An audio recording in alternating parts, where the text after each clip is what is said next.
हैं बाल ज़रूरी हैं लड़की सा दिखने के लिए। वो कहते हैं बाल ज़रूरी हैं लड़की सा दिखने के लिए। वो कहते हैं बाल ज़रूरी हैं सुंदर सा लगने के लिए।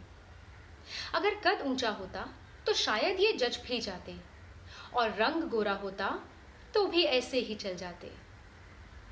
वो कहते हैं कुछ भी पहन लो, हर कपड़े में तुम एक सी दिखती हो। कुछ भी पहन लो, हर कपड़े में तुम एक सी दिखती हो, और बुरा न मानना पर ज्यादातर तुम एक छोटा लड़का लगती हो। वो जब भी मिलते हैं कई सवाल होते हैं। पहले वो कोई बीमारी हुई क्या ऐसा पूछते हैं, फिर मन्नत मांगी होगी ये सोचते हैं, और ज्यादा खुरेशने का मन किया तो माँ बाप को कुछ हुआ क्या ऐसा पूछ लिया, या फिर हंसकर संन्यास ले लिया क्या।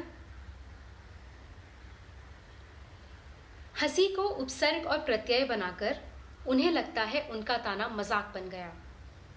हंसी को उपसर्ग और प्रत्यय बनाकर उन्हें लगता है उनका ताना मजाक बन गया। थोड़ी सी सहानुभूति दिखाकर उन्हें दखलंदाजी का हक मिल गया, क्योंकि बिना कारण बाल काटना उन्हें समझ नहीं आता। अपनी मर्जी सा दिखना, अपनी मर्जी से जीना उन्हें बिल्कुल नहीं भाता।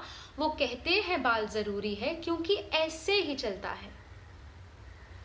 वो कहते हैं बाल जरूरी है क्योंकि ऐसे ही चलता है।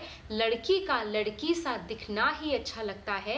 कद की ऊंचाई, पेट की चौड़ाई, सुमेल अंग, खाल का रंग, चलने का अंदाज, बैठने का ढंग, लड़की होने के कई नियम हैं। लड़की होने के कई नियम हैं, और लंबे बाल उन सब में अहम है। मेरे बाल की लंबाई से उन्हें मेरे नारीत्व, मेरे चरित्र का अनुमान हो गया। मेरे बाल की लंबाई से उन्हें मेरे नारीत्व, मेरे चरित्र का अनुमान हो गया। मेरे बाल की लंबाई से उन्हें मेरे मन की गहराई का ज्ञान हो गया। मेरे अस्तित्व के नियम वो बरसों से बना रहे हैं।